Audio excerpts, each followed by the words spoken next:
Alléluia. Parce que si tu commences à vivre dans l'indépendance, l'égoïsme va venir s'installer. Parce que tu ne penses plus pour deux. C'est pas ça? Tu penses pour un.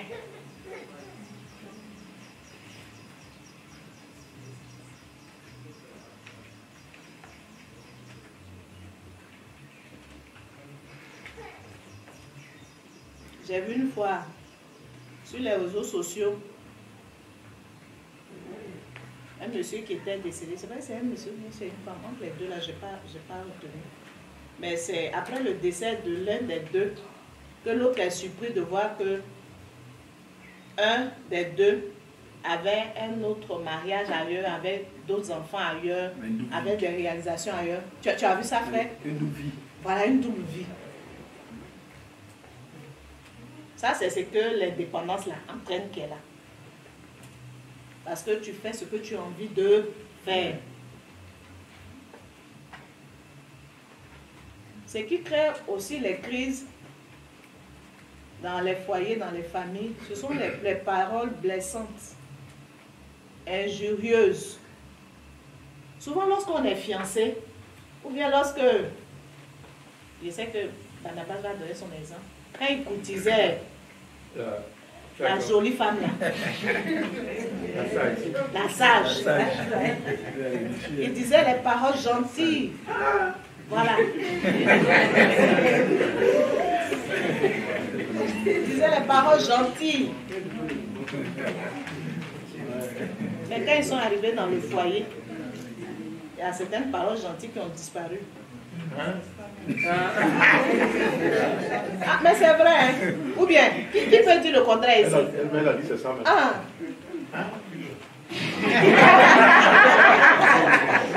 Colossiens chapitre 4, verset 6. Colossiens chapitre 4, verset 6 dit que votre parole soit toujours accompagnée de grâce. Alléluia. Qu'on soit fiancé, qu'on soit dans le mariage, on doit veiller à avoir des paroles saines, des paroles douces, des paroles convaincantes, des paroles vraies.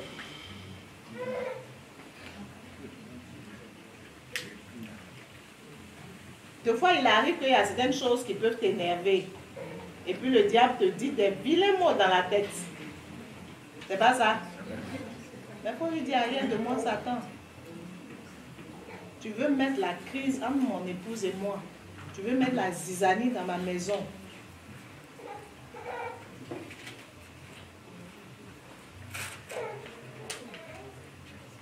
Il y a aussi les critiques négatives.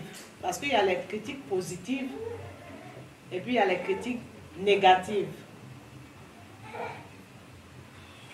Il y a les critiques positives et puis il y a les critiques négatives. Les critiques négatives sont destructrices. Jacques chapitre 4 verset 11. Et elles sont l'œuvre de Satan. C'est nous souvent qui parlons beaucoup, nous les femmes. Si tu veux critiquer ton mari, va le critiquer devant le Seigneur. Alléluia.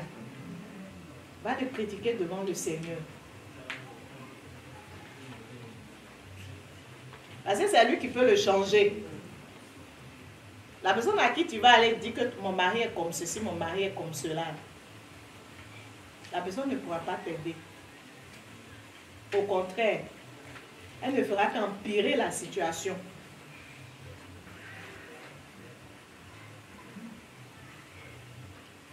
Et puis, si tu aimes même quoi être ton mari, que tu critiques ton mari négativement, qui tu es en train de critiquer?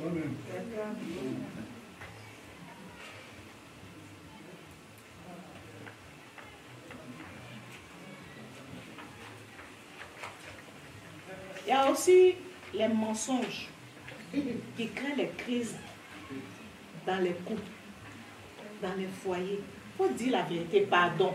On ne va pas te mettre dans la bouteille.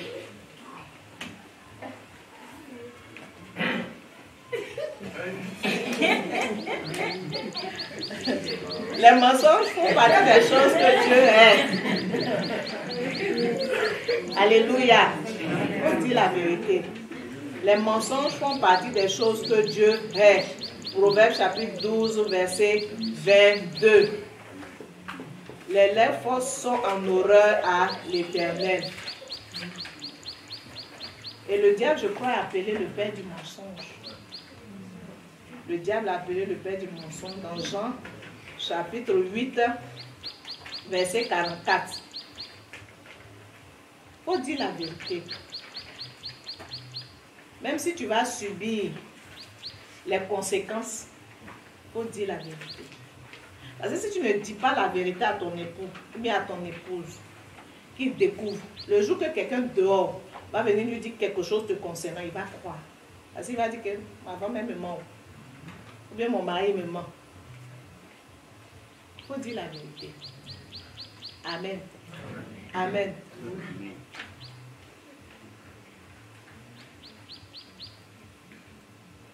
Ce qui peut aussi créer les crises dans le foyer, dans le couple, dans la famille, c'est souvent le refus d'écouter. Nous, les femmes, on ne sait pas faire résumé. Nous, on sait faire les commentaires composés. Mais les hommes, eux, ce sont les résumés. Donc, ils n'ont jamais le temps pour écouter. Mais si tu n'écoutes pas, elle va aller parler ailleurs. Et puis, ça va créer des crises. Ça va créer des disputes. Ça va créer des discordes. Alléluia. Amen. Je crois qu'il y a un serviteur de Dieu, je ne me souviens pas trop du nom, qui disait que quand il sort, il fait de telle sorte à ce qu'il n'épuise pas toutes ses forces. Parce que c'est que quand il va rentrer à la maison, il aura à causer avec son épouse au moins 45 minutes, avec ses enfants pendant 30 minutes. Donc, il réserve ça pour son épouse et puis pour ses enfants. Alléluia. Alléluia.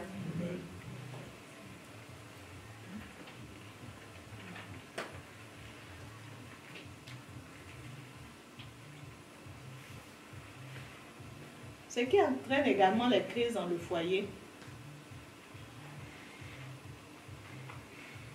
ce sont les refus de prendre soin de l'un et de l'autre.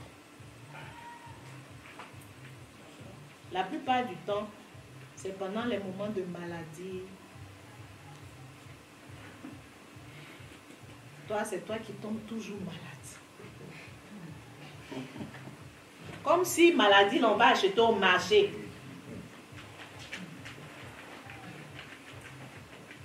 Quelqu'un qui a pris l'argent dit ça. Il y a la manière. Il y a la manière. Il y a la manière. C'est toi toujours tu tombes malade. Elle n'est pas partie acheter. C'est une situation qui est advenue dans le couple. C'est en ce moment même là qu'elle a besoin même de son époux.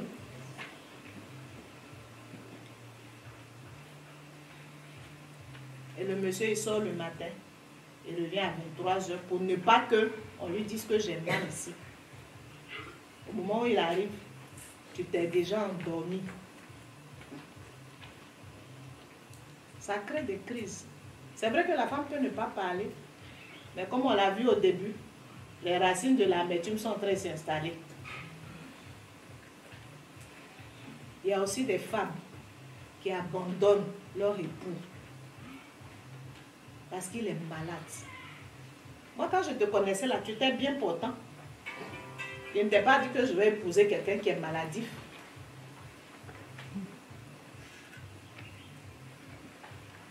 Qu'est-ce que tu es en train de s'aimer dans le cœur du monsieur? Donc, si tu l'as épousé, ce n'est pas par amour. C'est parce qu'il est en bonne santé.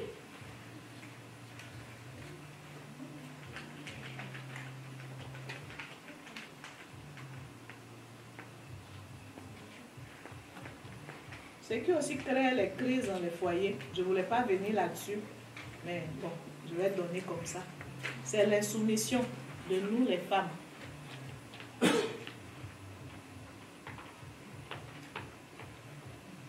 femmes disent que la soumission c'est de l'esclavage. C'est faux. La soumission, ce n'est pas de l'esclavage. C'est que le Seigneur Jésus, excusez-moi, en parenthèse, était esclave de son père. Parce que la Bible dit qu'il était soumis à son père. Il a été soumis jusqu'à la mort de la croix. Ce n'est pas de l'esclavage. C'est être sous-chef. Il y a le chef et puis il y a le sous-chef, c'est tout.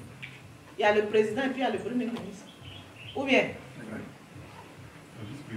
Ah, il y a le vice-président. Merci, le responsable. Alléluia. Ce qui aussi peut créer les crises dans les foyers, dans les couples, dans les familles, c'est lorsque l'attirance physique commence à diminuer. L'attirance physique commence à diminuer. Il faut expliquer. Lorsque tu l'épousais, tu étais toujours bien habillé, avec le parfum, d'après une femme. Elle dit, tu t'es parfumé là, tu es bien habillé, tu sors là, il y a les factures de CIE, de SODC qui t'attendent ici, j'ai vu ça sur le net. Ils sont assis en même temps. Tu étais toujours parfumé, bien habillé, bien coiffé. Merci, nickel. Et puis après le mariage, tu dis non, elle est ma propriété privée. Non, tu es en Guazari. Tu portes culotte déchirée. Tu te réveilles le matin, même là, tu n'as même pas visage là, déjà tu es au petit déjeuner. C'est pas comme. Ah, c'est un acquis. Ah, oh. Ça crée des crises. Parce que s'il n'y a pas d'attirance physique, ceux qui ne sont pas mariés, bouchez vos oreilles. Il ne peut pas avoir relation physique. S'il n'y a pas d'attirance physique, il ne peut pas avoir relation physique.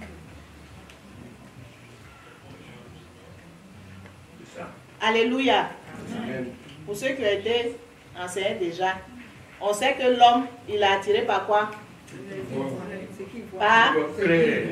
Et la femme, elle est attirée par quoi?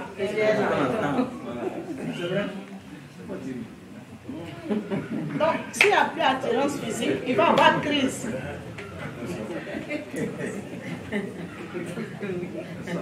C'est dangereux. Ou même quand tu passes là, même là, elle te regarde même pas, elle regarde ailleurs. Il y a problème. Il y a problème. Alléluia. Alléluia. Ça crée des crises dans le foyer.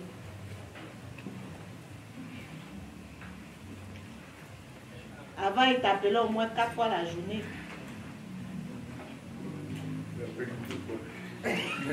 Même quand tu fais 30 minutes dehors, là, il appelle. Tu es à quel niveau même? Tu reviens quand? Tu reviens à quelle heure? Il y a problème qu'on ne t'appelle plus là. Il y a problème. Ah, mais tu as duré là, mais qu'est-ce qui se passe? On ne te demande pas là, il y a problème. Alléluia. Amen.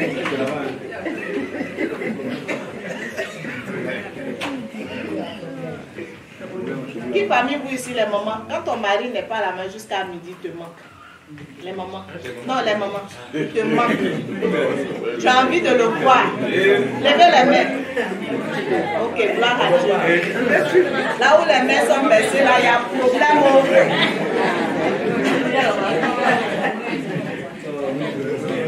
Maintenant, les papas. Là où quand maman a midi, on voit pas maman là. À lever la main, elle va. Ceux qui ne lèvent pas la main, là, c'est qu'il y a problème.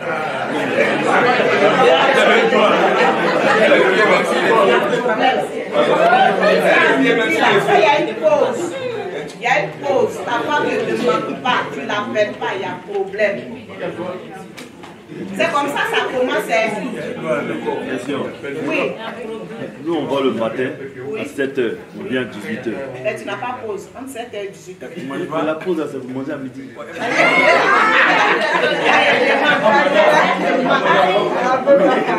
elle te manque. Elle me manque. Tu as envie de la voir. Oui, quand je sors, quand je dois aller manger là, Oui, je pense à son repas qu'elle pense prépare. à elle. Voilà. Elle